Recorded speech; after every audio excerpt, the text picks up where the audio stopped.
Hello, hello. Hello! Alors, Alexandre, est-ce que tu peux te présenter un peu, nous dire un peu qui tu es et ce que tu fais?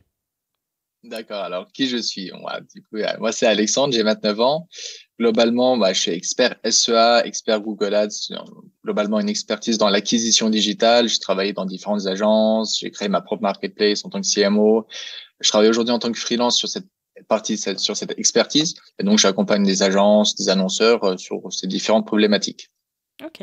Tu me dis un peu sur LinkedIn aussi, tu te fais appeler le mage du SIA. Est-ce qu'il y a une raison particulière? Pourquoi le mage? Alors oui, lorsqu'on faisait notre levée de fonds, pour la marketplace, bon, on a essayé de trouver quelque chose d'un peu plus sympa, de plus jeune aussi. Et donc en anglais, ça faisait Wizard. Donc on m'appelait le Hmm. Wizard. Et je dis bon Wizard, c'est plus sorcier d'ailleurs, le sorcier du SEA. Bon, pas trop. Puis je me suis dit le match du SEA, ça sonne bien. Et en fait, ça vient plutôt de ce process de levée de fonds quand on se présentait. On disait bon voilà, ça c'est notre mage. Et ça vient de là. Ok, ça marche. J'étais curieuse. Je C'est comprends. noté. Et alors, comment t'en es arrivé jusque-là? Parce que là, tu nous as dressé le portrait en 2 secondes top chrono, en nous parlant de CMO, j'ai entendu vite fait, etc., etc.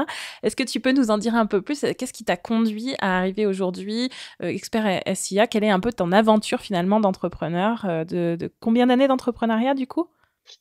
Alors je vais répondre à cette question en répondant globalement. Ça En marche. fait, il y a quasiment 2 ans, voire 3 ans, alors au début, juste avant le Covid, on m'avait proposé un projet, ça m'avait intéressé, s'occuper de l'acquisition d'une marketplace en B2B. À ce moment-là, je me dis pourquoi pas, je travaille en agence et coup de chance ou coup de malchance, Covid, et donc j'ai encore eu plus de temps pour pouvoir me focus sur cette partie-là. Alors, effectivement, je travaillais pas sur mes heures de travail, je travaillais plutôt le week-end, soit tard le soir, soit tôt le matin, mais au moins ça m'a permis d'avoir plus de flexibilité à ce niveau-là. Et donc de là, pendant le Covid, je travaillais sur ce side projet et un jour, entre guillemets, ça ne s'est pas tombé dessus par magie, c'est ce qu'on voulait. On a fait une levée de fonds et en parallèle, moi, je travaillais en agence et l'idée c'était de faire cette levée de fonds pour pouvoir effectivement être full sur ce projet-là. Et on avait monté du coup l'entreprise à l'île Maurice, ce qui m'a conduit à déménager à l'île Maurice pour cette partie-là, avant de revenir en France être tout simplement freelance. Ok, ça marche. Ouais, t'es quand même passé par pas mal de caisses différentes, une belle aventure à différentes formes. T'as vu pas mal de choses en peu de temps, en fait, même là, dans quoi, Alors c'est vrai, dans 3 ans, du coup. on va dire en 3-4 ans, j'ai travaillé dans différentes agences, j'ai créé mon expertise, j'ai monté cette marketplace en tant que CMO, vraiment sur cette partie acquisition, donc plus 360 degrés. Je suis rentré à Paris, j'ai voyagé. C'est vrai que ça a été très très intense ces quelques années. Pour moi, le Covid a été, j'ai eu de la chance, a été plutôt une opportunité. Ça m'a Ouais. permis de pouvoir me développer d'autres projets. Et sur cette, je dirais, sur cette partie-là, ça pouvait être un peu plus compliqué si je n'avais pas été seul, mais j'ai toujours été accompagné. J'ai ma conjointe, ce qui m'a aidé.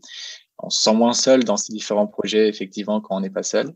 Et c'est vrai qu'aujourd'hui, rebelote, nouvelle aventure entrepreneuriale, freelance, rechercher des clients, les agences, les annonceurs, pouvoir pitcher correctement.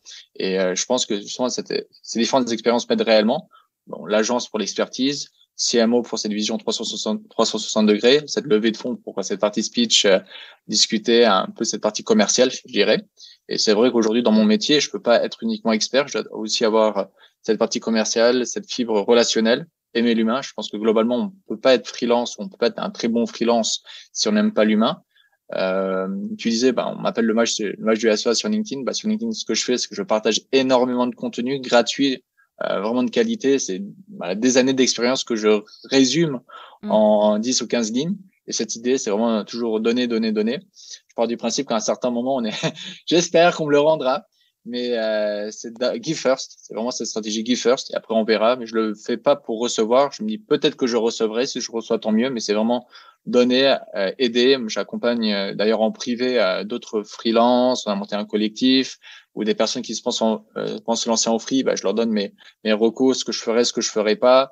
Des personnes qui veulent se lancer dans l'expertise du SEA, quelle est la bonne formation, quelles sont les bonnes écoles. Globalement, je n'en tire rien lorsque je leur réponds. Et ça fait juste plaisir de les accompagner, de les aider, parce que moi, quand je me suis lancé, j'aurais bien aimé que quelqu'un me dise, bah non, il faut aller plutôt dans faire cette formation-là, dans cet établissement, commencer par l'agence, commencer par l'annonceur, enfin voilà, comment comprendre les enjeux des différentes opportunités, des différentes options. Et je me dis, comme personne n'avait été là pour moi, bah, j'essaie d'être là pour les autres. Ouais, je comprends tout à fait cette démarche. C'est vrai que souvent, enfin, quand on est passé par pas mal de galères, on va dire, ou pas mal de choses, on en a gros, comme diraient certains. C'est pas Et du faux. coup, voilà, c'est pas faux. Et donc, du coup, quand quelqu'un, enfin, quand on peut aider, c'est vrai que on se souvient de l'époque où on aurait aimé avoir eu cette aide-là. Ça marche. C'est ça. Je pense que derrière chaque démarche, il y a quand même un passé pour chaque individu. C'est vrai que je le dis pas nécessairement, mais quand je travaillais en entreprise, bah, c'est pas nécessairement bien passé de mon côté.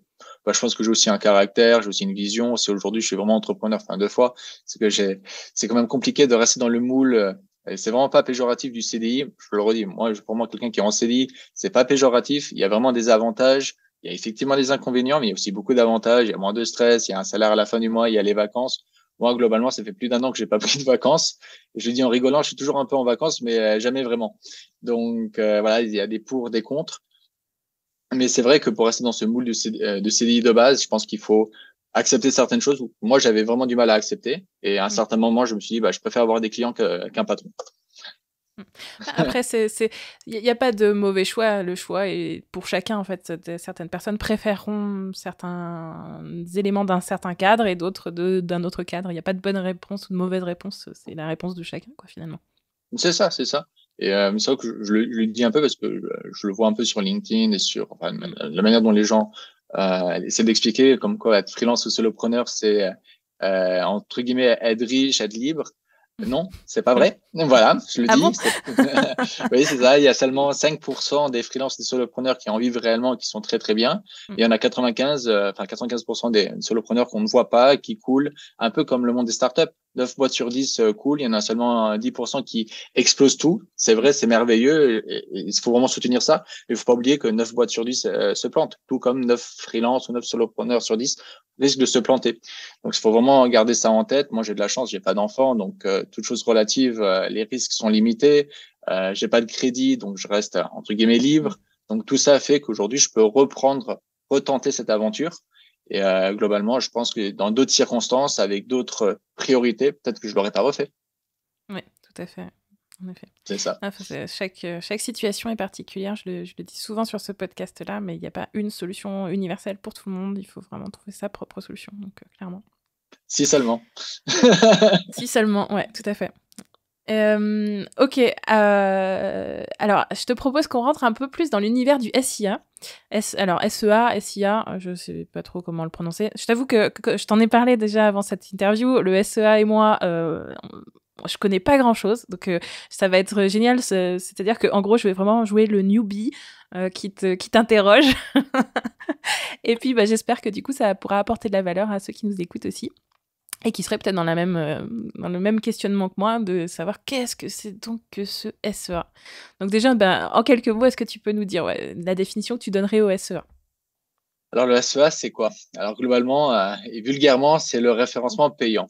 Donc, en gros, on paye pour être visible. Quand des internautes font des recherches, par exemple sur Google, donc tapent des mots-clés ou des termes de recherche, l'idée, c'est de positionner une annonce en fonction de ces termes de recherche qui ont été exécutés.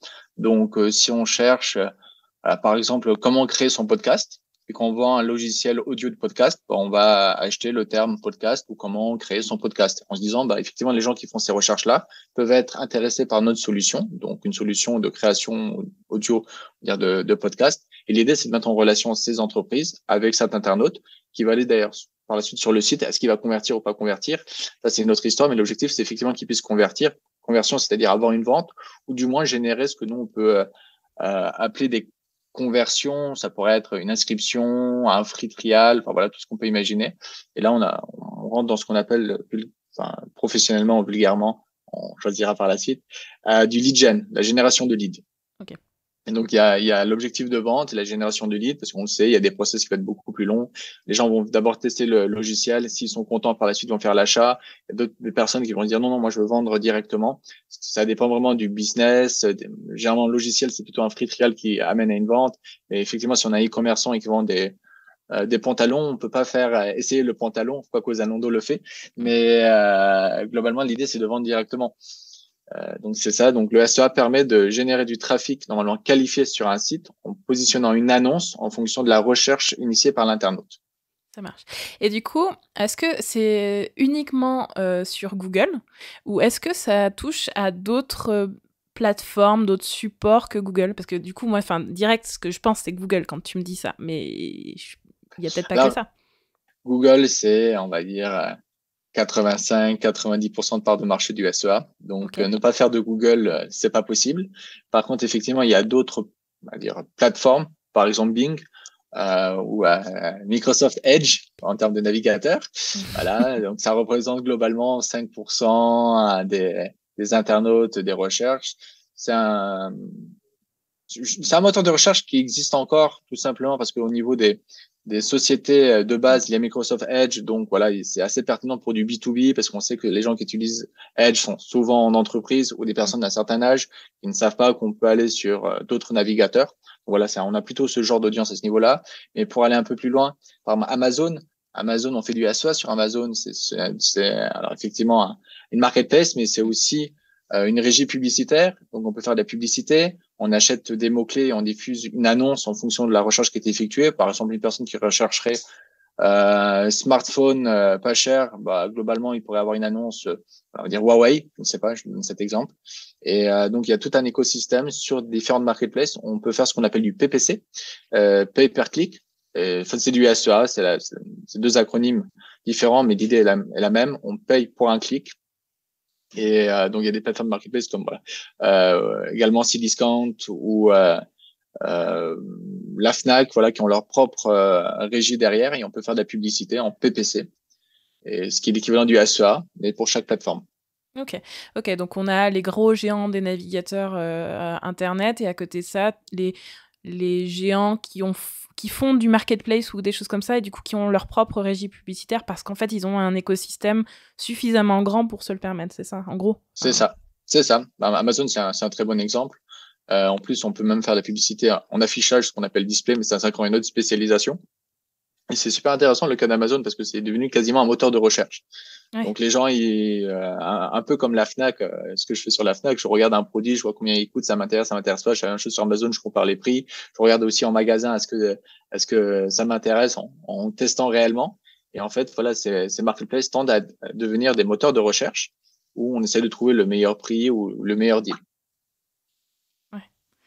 Ouais, en fait, il se diversifie tellement. Enfin, il y a tellement de choses, tellement de points d'entrée différents aussi. Ça devient, c'est effectivement, on sait plus parfois par quel bout les prendre.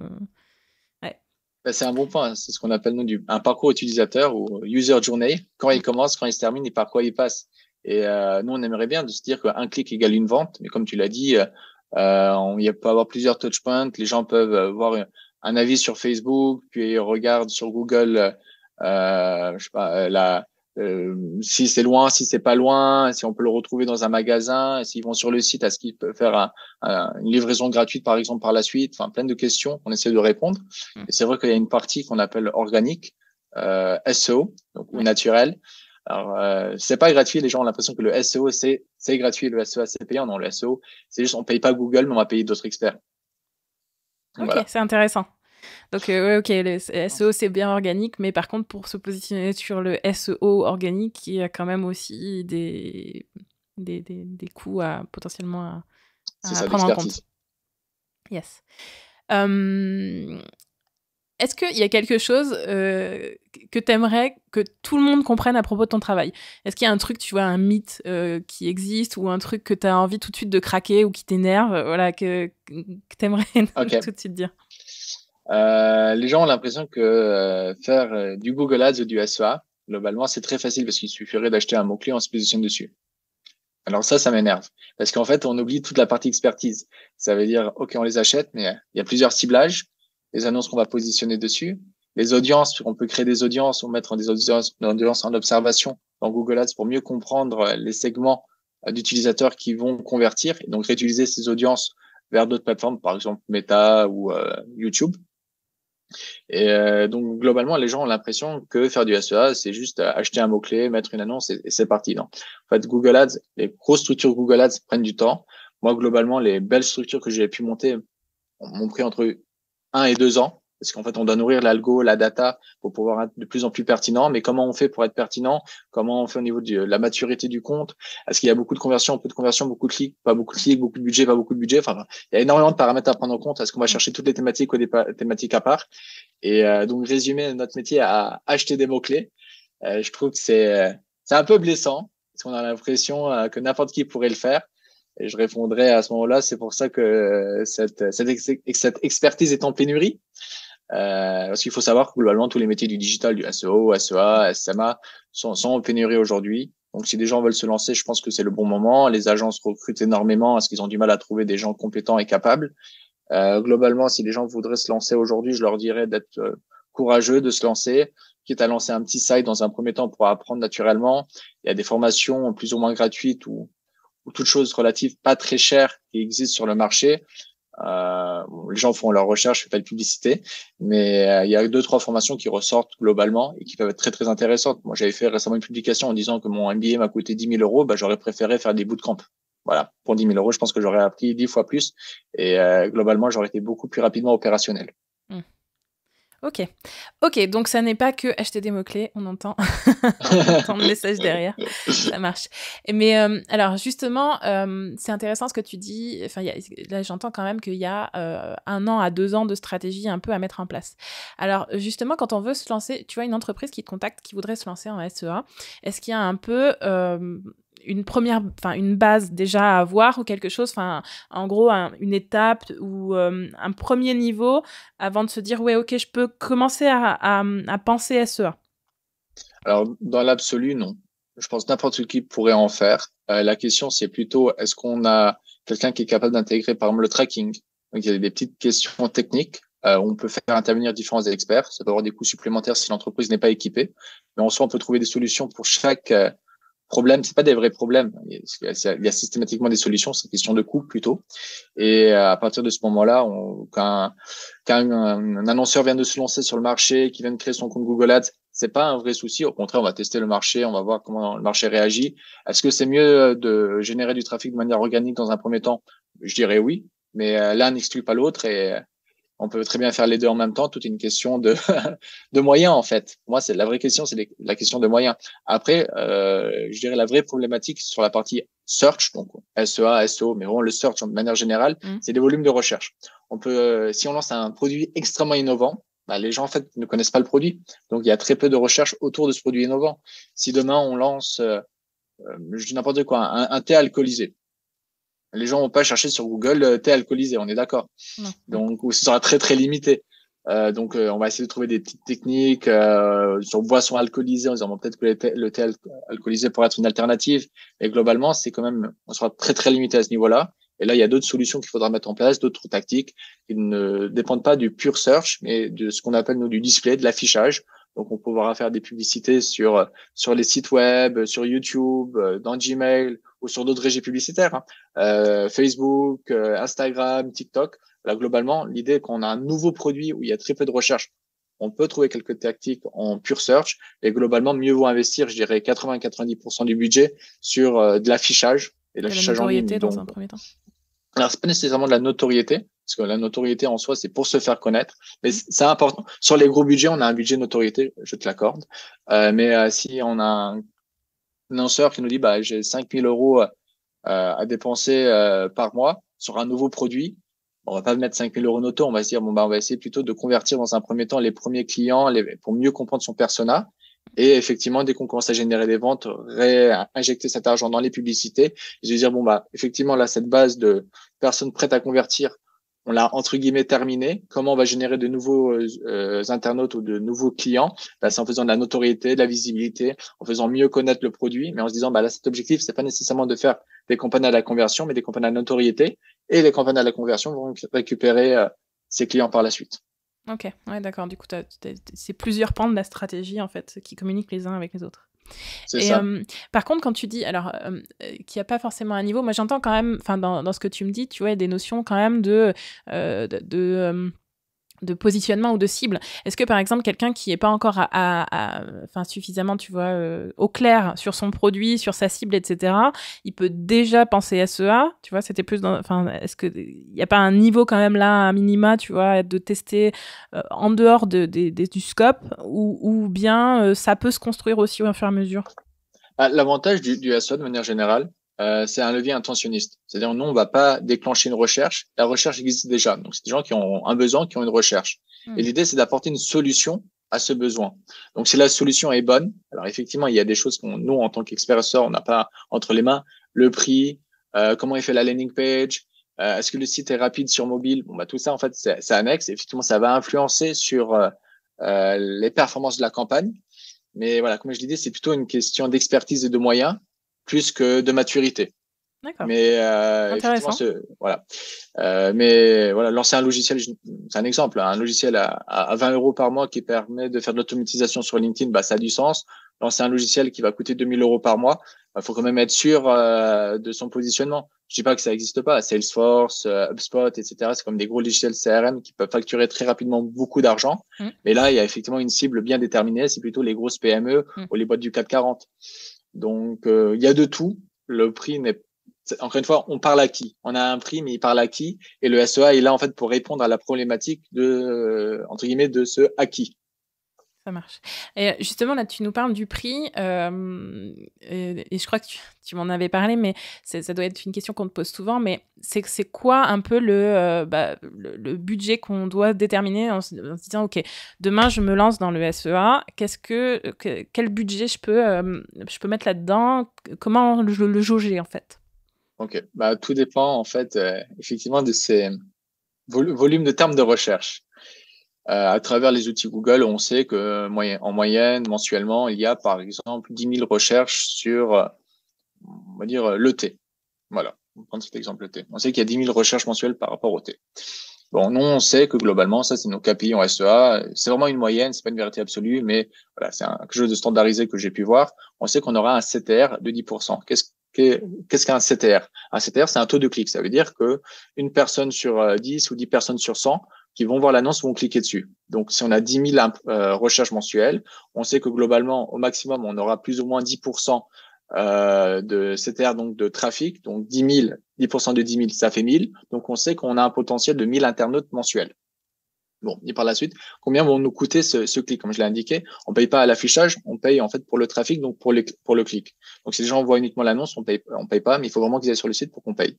Donc là, on se dit, bah, Google va nous donner plus ou moins une estimation, c'est vraiment une grosse fourchette qui peut aller par exemple de 1 à 3 euros. Moi, j'aurais tendance à dire, bon, ben, on prend un CPC à 2 euros, on prend pas beaucoup de risques. Donc 2 euros fois 1000, ça fait 2000 euros. Donc ça, ce serait le budget idéal pour se lancer sur ce mot-clé-là. Après, on peut dire, oui, bon, bah, nous, on a que 500 euros par mois pour un mot-clé, parce qu'en global, on va avoir plusieurs dizaines de mots-clés. Bon, on se dit, c'est pas un souci. On sait que notre part de voix, donc la part de voix, c'est combien de fois on sera affiché quand il y aura une recherche. On ne veut pas être affiché systématiquement, mais peut-être une fois sur deux. Donc, notre potentiel n'est plus de 10 000 recherches, mais 5 000 recherches. Donc, on va faire 10% de 5 000, c'est-à-dire 500, 500 fois 2. Donc, on se retrouve à 1 000 euros. Ok, donc effectivement, enfin, c'est un des critères sur lequel on peut jouer, c'est-à-dire on peut se dire qu'on n'est pas présent à chaque recherche et que du coup, comme ça permet de jauger le portefeuille, enfin ce qu'on est prêt à mettre en enchère sur ce mot-clé, c'est ça? C'est ça, les investissements dépendent des termes de recherche. Moi, globalement, à moins qu'on soit sur sa marque, on va vraiment diffuser à 100% et ça a du sens. On va discuter une autre fois pourquoi. Mais Si je fais des... là, il y a il y a un débat à ce niveau-là. Ouais. Mais globalement, il faut acheter sa marque. Je le dis, si nos auditeurs nous entendent et qu'ils souhaitent se posent la question et me poser la question, ils peuvent me poser la question sur LinkedIn ou à travers mes publications. J'en ai bien parlé. Mais oui, c'est se dire, du coup, ce qu'on est prêt à investir va dépendre du coût par clic. Donc, combien va nous coûter ce clic? Moi, globalement, sur mes stratégies d'enchères, à un certain moment, voilà, c'est ce que je dis à mes clients. Nous, notre part de voix idéale tient plutôt autour de 30 à 60%. Parce que l'idée, encore une fois, c'est pas avoir du trafic pour avoir du trafic, c'est d'avoir du trafic hautement qualifié. Donc, on sait très bien et Google a quand même un énorme potentiel avec son algorithme, l'historique des internautes, Gmail, Google Maps, enfin voilà, tout l'écosystème YouTube que Google a énormément d'informations sur nous. Et à partir de là, il est capable, normalement, à un certain niveau, comment on construit le compte, de pouvoir dire, bon, bah, Alexandre est capable, est un prospect tiède. Donc, au lieu de payer 2 euros, on va payer 1 euro parce qu'on pense que le taux de conversion sera plus faible. Mais Christelle a vraiment besoin d'aller, je sais pas, en voyage. On sait qu'elle va bientôt acheter son voyage. Donc, au lieu de payer 1 euro, on va payer 2 euros, mais le taux de conversion sera 2 fois plus important. Ouais. Et en fait, l'idée est là, c'est de se dire, on veut afficher aux personnes qui sont le plus susceptibles de convertir et pas à toute personne qui fait la recherche, qui font la recherche. Et ça, c'est une nuance très importante parce que voilà, par rapport à Google Ads, nous, on crée pas juste du trafic ou du clic. L'idée, c'est vraiment de générer des revenus, faire de la performance, de pouvoir détecter les personnes qui sont le plus, entre guillemets, chaud possible pour la conversion. Et du coup, à l'origine de tout ça, en fait, tu nous parles un peu, enfin, quelque part, c'est le mot-clé qui est le cœur du sujet. Comment tu le définis? Comment pour une marque, elle peut définir sa stratégie de mots-clés ou comment elle peut savoir si elle est pertinente sur certains mots-clés ou sur d'autres? Et ça me fait penser aussi aux logiques, par exemple, de SEO, de long trend versus... alors, en gros, c'est une expression courte ou une expression longue. Est-ce qu'il y a aussi ce genre de sujet en SEA? Comment ça se passe? Alors, effectivement, tout part du mot-clé. Les questions de long trend, en fait, en SEA, c'est de plus en plus compliqué de pouvoir les capturer parce qu'en fait, c'est un peu technique. C'est au niveau du ciblage des mots-clés. Globalement, on pouvait acheter un mot-clé en exact, c'est-à-dire si j'achète ordinateur, je vais uniquement diffuser sur le terme ordinateur. Sans les fautes de frappe et tout ça, du coup? Alors, le misspelling est inclus aujourd'hui Ok. Donc avec... à ce niveau-là.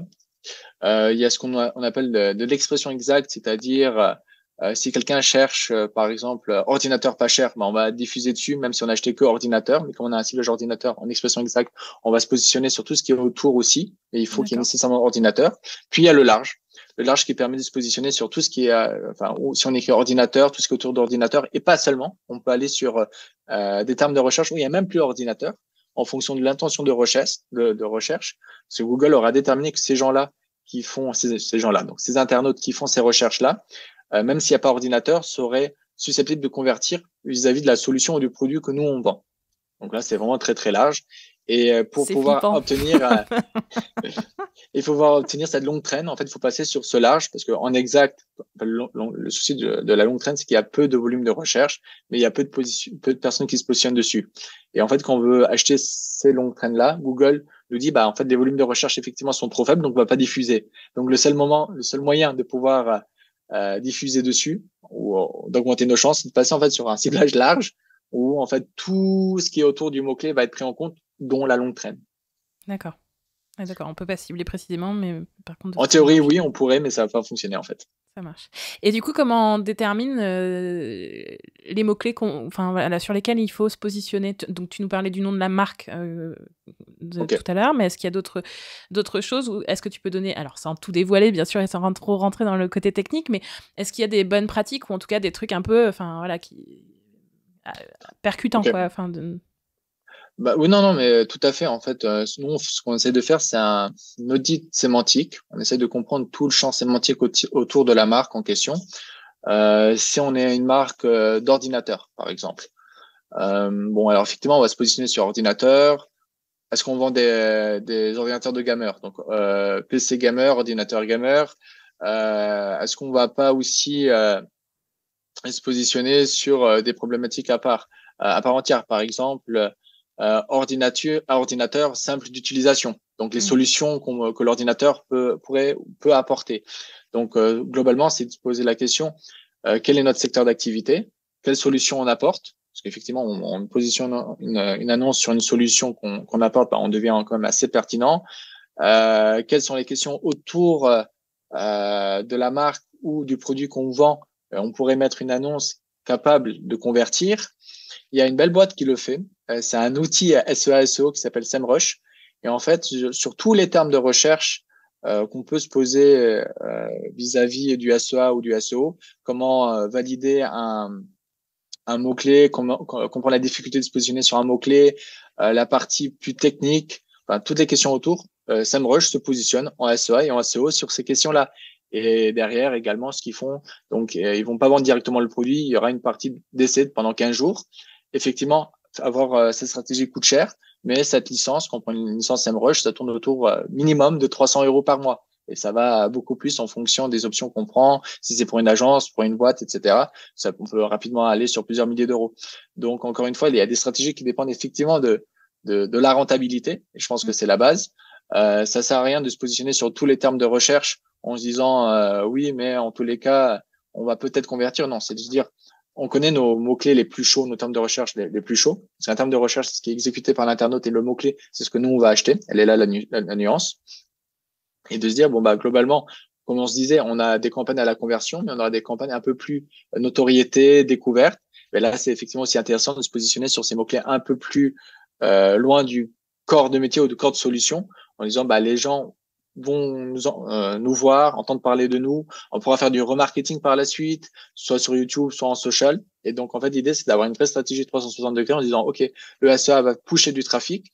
On veut qu'il soit qualifié ou plus ou moins qualifié. Mais en tous les cas, on aura une partie de ce trafic qui sera retargeté par du YouTube, du display, du Gmail Ads, du social, TikTok, etc. En disant, bah voilà, en fait, comme ça, on garde vraiment ces internautes qu'on a considérés comme étant plus ou moins chauds dans notre pipe et les pousser à avoir soit un free trial ou à acheter directement. Il y a plusieurs stratégies. Par exemple, quand on essaye d'acheter, par exemple, chez Zalando, souvent on a du retargeting en disant achetez maintenant, vous avez moins 20% ou les frais de port offerts. Voilà, ça c'est aussi des mises en valeur, voilà, qu'on peut mettre en avant pour pouvoir pousser justement les internautes qui ont déjà été sur le site à revenir et à convertir. Ouais, ok.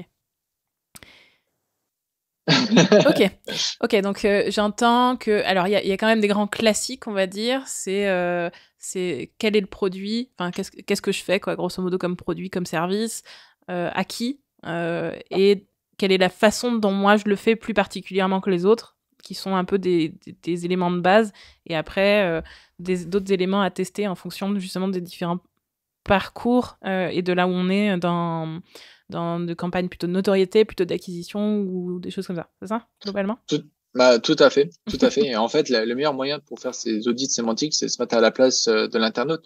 Moi, demain, si je dois acheter une voiture, quelles sont les recherches que je vais faire?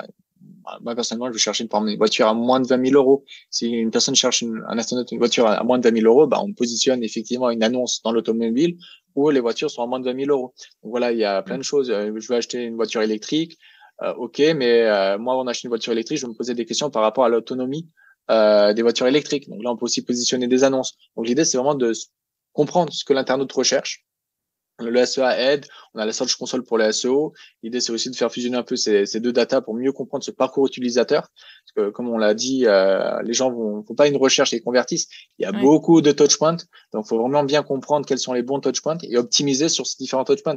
Moi, je fais du SEA, pas de souci. Et si je sais que les internautes vont probablement passer aussi par du social avant de convertir, bah, je vais dire, bah, non, faut pas prendre 100% de budget, faut peut-être mettre 70% sur du SEA et 30% sur du social. Parce que l'idée, c'est vraiment de garder cette optique de performance.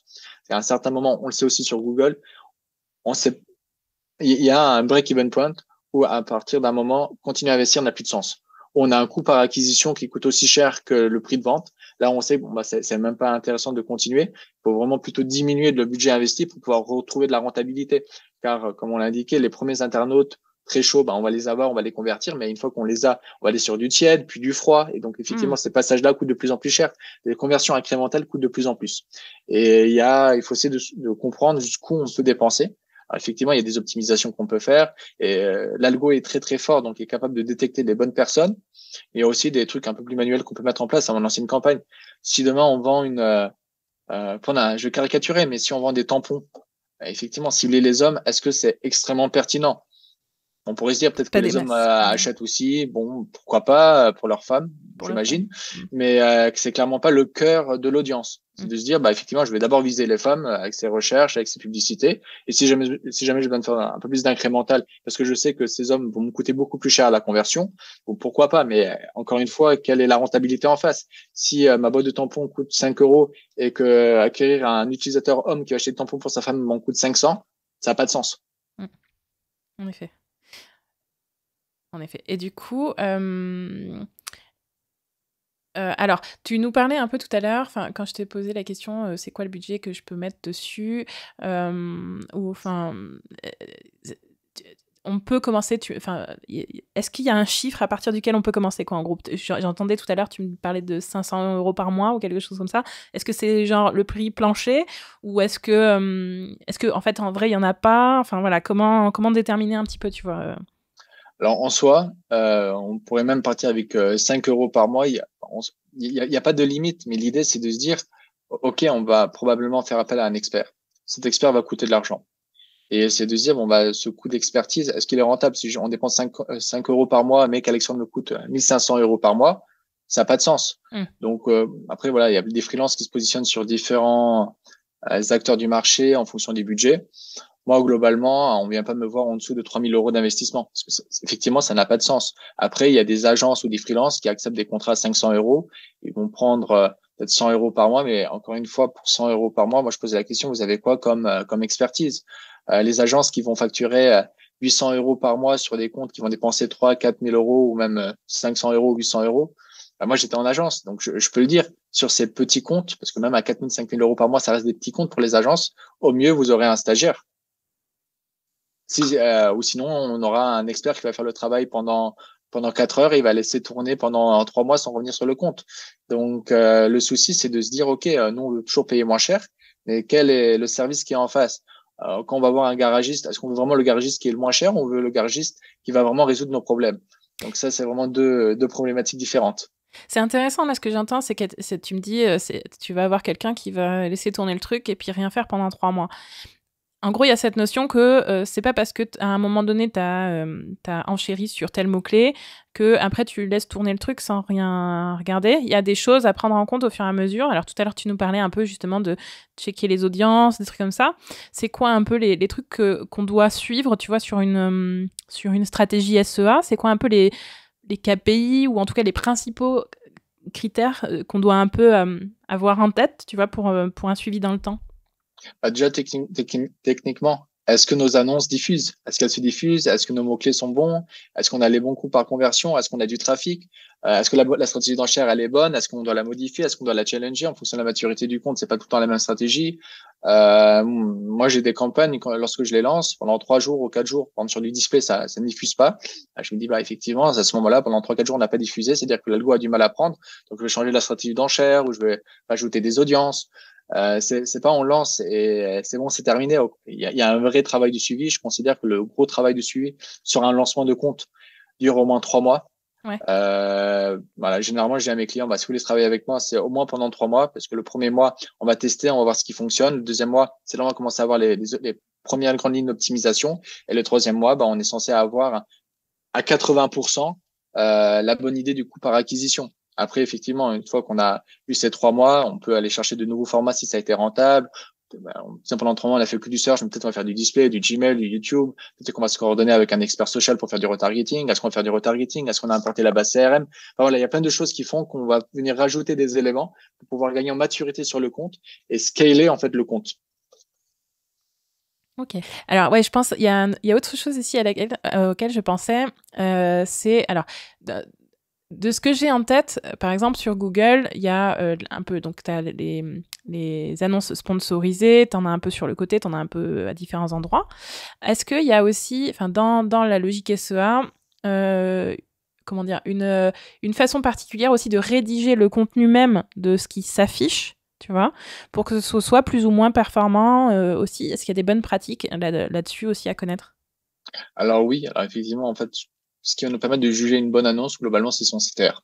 Je disais qu'une bonne annonce, c'est au moins un CTR de 10%. On sait qu'à 10%, on a fait du bon travail. 10-15%, on est très, très bien. Google nous donne aussi des notes au niveau de l'annonce, si elle est considérée comme étant excellente, bonne, moyenne ou médiocre.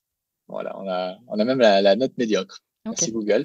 Et donc déjà, tous ces ensembles, tous ces KPI nous permettent d'avoir une idée, est-ce qu'on est dans le juste et le bon, ou au contraire, il faut vraiment tout reprendre. Il faut savoir qu'une mauvaise annonce a un impact négatif sur le coût par clic. Parce qu'un des critères ou signaux, c'est effectivement, plus l'annonce est pertinente, moins cher on va payer l'annonce. Donc à partir de là, ça a aussi un coût par acquisition, parce que même à taux de conversion égal, on paye moins cher le clic, donc on a un meilleur coût par acquisition. Il faut l'avoir en tête. Donc, il y a quand même un vrai point en dehors du trafic lui-même, c'est le coût par acquisition. Donc un CTR qui s'améliore également va permettre de générer plus de trafic. Si on passe de 10 à 15, de 15 à 20, bah effectivement sur les mêmes mots-clés, on aura encore plus de trafic, donc pas besoin d'aller sur de nouveaux mots-clés pour générer du trafic supplémentaire. C'est aussi la réflexion. Comment on écrit du coup ces annonces? Alors globalement aujourd'hui, on a sur Google Ads, on n'a plus le choix. Quand on veut rédiger des annonces, on utilise un format qui s'appelle le RSA. Responsive Search Ads. Comment ça fonctionne? En gros, on remplit en fait un genre on va dire de formulaire. On remplit jusqu'à 15 titres et 4 descriptions. Donc, on va mettre 15 titres et 4 descriptions. Google n'en affichera au maximum que 3 titres et 2 descriptions, entre 3 et 2 au niveau des titres.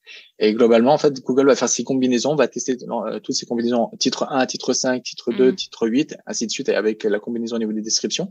Et en fait, faire apparaître la combinaison la plus pertinente pour l'internaute. Donc voilà, donc c'est comme ça aujourd'hui que ça fonctionne, mais on peut quand même avoir quelques best practices, c'est d'avoir un call to action, inscrivez-vous, téléchargez gratuitement la démo, enfin voilà, un passage à l'action, un élément de réassurance, plus de 10 ans dans le métier par exemple, ou service 24 heures sur 24, faut aussi le faire, mettre en avant peut-être une sensation de produit. Dans l'automobile, ils mettent vraiment en avant, par exemple, l'effet qu'on ressent, la douceur de vivre, la douceur de conduire, le luxe de conduire. Enfin voilà, on peut imaginer ce genre de choses. L'émotion, l'expérience. L'émotion, voilà, c'est ça. Donc il y a quand même des choses qu'on peut mettre en place. Il y a, petite astuce, moi j'ai testé ChatGPT et je lui ai dit bah écris-moi des titres en méthode AIDA, AIDA. Donc c'est pour remettre un peu cette action, ce sentiment, ces sensations. Est-ce que je suis satisfait du résultat? Pas nécessairement, mais au moins ça me donne quelques idées à pouvoir retravailler dessus. Donc au moins ça me donne une base. Je dirais que ces titres valent 5 sur 10. Bah, moi je vais faire mes améliorations pour le passer à 8 sur 10. Donc au moins je gagne du temps. J'ai aussi des idées que je n'ai pas nécessairement. Surtout quand on travaille sur des industries différentes. Moi j'ai travaillé sur de l'automobile, sur des logiciels, le RP, des biens de consommation. Enfin bref, voilà, du B2B. Donc clairement, quand on parle du B2C ou B2B, bah, c'est vrai qu'il y a des choses qui leur sont propres, mais chaque industrie, chaque société a sa particularité. Donc clairement, on peut pas tout savoir et c'est pour ça que c'est important d'avoir un processus. Moi, j'ai un processus que je mets en place quand je travaille sur un client. Voilà, comment je trouve ses mots-clés, quels sont ses concurrents, j'analyse son site, j'analyse le site des concurrents pour revenir avec plus ou moins une stratégie en disant bah moi je pense que ces thématiques sont bonnes, il faut acheter ces mots-clés là, ce qui a l'air moins pertinent c'est ça, les concurrents font ça, donc peut-être qu'on pourrait s'en inspirer ou pas du tout. Voilà, il y a quand même voilà tout un processus à mettre en place pour pouvoir voilà à 80% répondre aux besoins et à 20% c'est avec l'échange que je peux avoir avec l'annonceur ou le client en comprenant vraiment ses enjeux business. Il y a des choses que le client ou l'annonceur pourrait pour lui être évident parce qu'il est dedans depuis 20 ans, Oui. mais nous on rentre sur le marché je sais pas, sur des cartes carburant, bon, on sait pas nécessairement que ça peut aussi faire des cartes de télépéage. Voilà. Donc, il y a des éléments où c'est assez important. Il faut vraiment échanger, comprendre les enjeux business, vraiment comprendre le business. Et là, on a cet incrémental de 20% qui peut faire quand même toute la différence sur une performance. Alors, tout simplement, est-ce qu'il y a une question que je t'ai pas posée et que tu te dis, ouais, ça serait une question aussi qu'on me pose souvent et du coup, j'ai pas répondu, c'est bizarre. Une question qu'on me pose souvent, effectivement, est-ce que c'est cher de faire du Google Ads? Toute chose relative, cher ou pas cher, quelle est la rentabilité? Ce que je dis assez souvent, si je dis à un ami, viens, mets 5 000 euros, mais tu vas en gagner 20. Est-ce que c'est cher ou c'est pas cher? Est-ce qu'un coût par clic à 10 euros, c'est cher ou c'est pas cher quand tu fais une vente à 10 000 euros? Voilà. Donc, en fait, cette notion de cher est très compliquée à avoir. C'est plutôt des KPI, voilà. À dire quel est notre taux de conversion, quel est notre taux de clic, combien va nous coûter le clic, quelle sera notre part de voix. Voilà. Il y a plutôt ces éléments sous-jacents qui nous permettent de savoir s'il faut y aller ou il faut pas y aller. Si sur une première estimation, on sait qu'un lead va coûter 50 euros, mais qu'au maximum, il devrait coûter 10 euros, On dit bon, bah peut-être qu'on va pas se lancer, mais si avec les premières estimations, on est autour de 15 euros et qu'on doit arriver à 10 euros, on se dit on peut le tenter. Je pense que honnêtement, ça a des chances de fonctionner. Le souci également, c'est qu'on a un coût par acquisition qui est limité, ce qui est logique, c'est qu'en fait, on aura toujours un volume qui sera également limité. Plus on aura un coût par acquisition élevé, plus le volume sera élevé, plus on va le réduire, plus le volume sera moins important. Et globalement, c'est vrai que les annonceurs ont l'impression que plus ils investissent, les KPI vont pas bouger. On aura le même taux de conversion, le même CPC ou le même CTR. Et par expérience, je le dis honnêtement, plus on investit, plus le taux de conversion va diminuer. Parce que comme je l'ai indiqué, les conversions incrémentales vont coûter de plus en plus cher parce que l'audience qu'on aura sera de plus en plus tiède ou froide. Ouais. Et donc, cette acquisition va coûter plus cher. Et en fait, il y a cette notion de j'investis plus, donc je vais gagner plus. Bah, c'est pas nécessairement vrai. C'est pour ça, à un certain moment, c'est bien de se dire, OK, là, je suis arrivé à plus ou moins du 10, 12 euros du coût par acquisition. On sait que c'est un peu ma limite. Après, je rentre dans ma marge et c'est pas super intéressant. C'est de dire, bon, bah, OK. Google est un formidable outil de data en réalité. Comme je l'ai dit, on peut remonter les audiences qui convertissent. Bon, avec ces audiences, aller faire du display, du YouTube ou du social ads sur notre régie, Pinterest, TikTok, se dire, en fait, Google m'a fourni des insights super intéressants de côté audience. Côté démo, est-ce que c'est plus d'hommes, plus de femmes qui convertissent? Est-ce que les tranches d'âge, c'est plutôt les jeunes, les moins jeunes ou les seniors qui convertissent? Bon, voilà, on est quand même sur des insights super intéressants pour pouvoir réexploiter cette data, mais ailleurs. Et ça, il faut avoir la maturité de se dire, non, je pense que le SEO, on arrivait au maximum. Limite. Voilà, c'est ça. Donc, l'avantage de Google Ads, c'est quand même un bel écosystème. On peut faire la publicité sur YouTube, sur Display, Gmail Ads. Maintenant, on parle de PMax qui fait un peu tout en même temps. Il y a quand même des formats qui permettent d'aller scaler le compte en restant dans l'écosystème Google et sans faire que du pure search. Mais moi, personnellement, je trouve que c'est très, très bien. Hein. Et à ce moment-là, il faut aussi faire du social, se dire, on va pas mettre tous nos œufs dans le même panier. Alors moi, je fais du SEA, je devrais dire non, ça doit rester dans Google Ads. Non, ce qui paraît pas mal, si on veut vraiment aller scaler le compte, à la rigueur, donnez-moi 50% du nouveau budget. OK, le search, on sait qu'il tourne, on s'arrête là, on fait un nouveau budget, on fait 50-50. 50 pour Google Ads, l'avantage, c'est qu'effectivement, on a toute la data sur Google, donc on a gagné 3 ans d'apprentissage. Ouais, et de l'autre côté, on peut faire la cible miroir, quoi. Enfin... C'est ça, on va utiliser ces mêmes audiences, importer la base CRM, on gagne du temps, c'est assez extraordinaire. Au budget, si on fait 50-50, avoir une partie sur Google Ads et une partie sur Meta Ads pour tester ces régies supplémentaires ou ces leviers d'acquisition supplémentaires. Ok. Et alors, j'ai entendu un peu comme quoi ça devenait de plus en plus cher aussi, ou en tout cas, est-ce que c'est peut-être aux États-Unis que ça devient de plus en plus cher, de justement tout ce qui est référencement payant. Est-ce que c'est du fake? Est-ce que c'est vrai? Est-ce que tu constates la chose? Et auquel cas, ce à quoi on doit s'attendre aussi? Est-ce qu'il y a des choses là sur 2023 auxquelles tu sens qu'on va arriver? Est-ce qu'il y a des changements que tu ressens? Alors, est-ce que ça coûte de plus en plus cher? C'est compliqué à le dire. Pourquoi? Si globalement on a de nouveaux concurrents qui rentrent sur le marché, oui, les CPC augmentent parce que ça reste un système aux enchères. Si plusieurs personnes bident en même temps, c'est sûr que les CPC vont monter. Donc, il y a cette partie-là. Est-ce qu'on a plus de concurrence ou moins de concurrence? C'est la première question. Ce que je sais, effectivement, c'est que les premiers CPC de palier ont augmenté. Ça, je l'ai entendu en off. Donc, si habituellement, pour avoir un premier mot-clé, un premier affichage, ça coûtait, disons, 10 centimes, peut-être ils l'ont passé à 15 centimes. Mais c'est toujours compliqué de rester sur ce premier palier de CPC. Donc, globalement, on l'expose. Donc, j'ai envie de dire, pour le minimum, oui. Est-ce qu'on a plus de concurrence qui pourrait également créer une inflation au niveau des CPC? Donc, il y a ces éléments-là. Pour moi, 2023, de manière générale sur le marché, c'est plutôt une année où il faut tenir, où ça va être compliqué d'un point de vue business pour toutes les entreprises. Aujourd'hui, Google permet d'implémenter de nouvelles solutions qui permettent d'avoir un meilleur tracking suite aux problématiques cookies RGPD. Par exemple, le consent mode qui va modéliser en fait les conversions qu'on n'a pas remontées sur la plateforme. Donc, au lieu d'en remonter uniquement, disons 3 conversions, Google va dire probablement en fait il devrait en avoir 5 en fonction du refus des cookies, le suivi avancé de conversion qui va reprendre en fait la data sur site, l'adresse mail, etc., qui va le réinjecter en fait dans Google pour pouvoir réidentifier les conversions vis-à-vis des personnes. Donc tout ça, ce sont des solutions RGPD compliance. Donc il n'y a pas de souci à ce niveau-là. Ça, c'est la bonne nouvelle. Après, la vraie question, je pense, sur mon marché, c'est de se dire comment on va se réinventer. J'ai parlé d'automatisation. J'ai dit qu'un beau compte, ça prend 1 à 2 ans à bien setuper. Qu'est-ce qu'on fait après? Partons du principe qu'au bout de 2 ans, on a vraiment tout fait. On a fait du SEA, on a fait du display, du Gmail, YouTube. On a tout fait. Qu'est-ce qu'on fait, nous, en tant qu'experts, experts SEA, pour pouvoir continuer à accompagner le client? Et c'est une vraie difficulté.